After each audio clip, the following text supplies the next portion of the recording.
Подготовка к новому отопительному сезону в Аймыконском районе идет своим чередом. В котельных райцентра побывали наши коллеги. Подготовка объектов теплоснабжения Аймыконского филиала АО «Теплоэнергосервис» к предстоящему отопительному сезону ведется согласно графика, как по инвестиционной, так и по ремонтной программе. В этом году значительный упор сделан на реконструкцию котельных. Замена второго котла. Уже практически завершаются работы. По версии нагрева все смонтированы. Конвективный блок на стадии завершения. Ну и помимо всего прочего, все вспомогательное оборудование, соответственно, тоже будет заменено. По остальным котлам в ходе ремонтной программы до конца августа будут заменяться конвективные блоки. Большой объем работ выполняется в сельском кусте. По Тирюте мы полностью поменяли котел еще в мае месяце. Значит, в Сарданохе идет ревизия оборудования, заменен дымосос.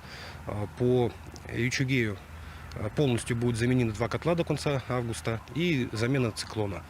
Приобъектовые котельные берег Юрде, участок Аймыкон, установлены новые котлы Тундра.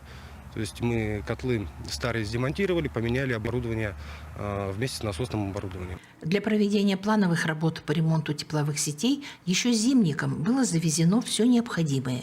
И сегодня эти работы выполнены уже более чем на 70%.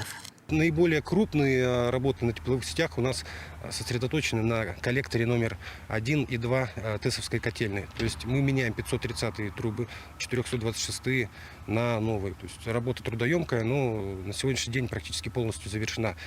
Не предвидится проблем в этом году и с завозом топлива. Как нам пояснил главный инженер теплоснабжающей организации, сельский куст обеспечен полностью до следующего года, то есть речь идет о всех селах без исключения. По Устнере завоз топлива у нас круглогодичный, поэтому мы имеем неснижаемый запас двухмесячный.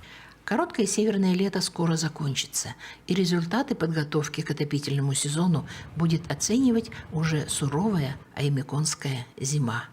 Светлана Поцелуева, Павел Комин, Аймыконский район.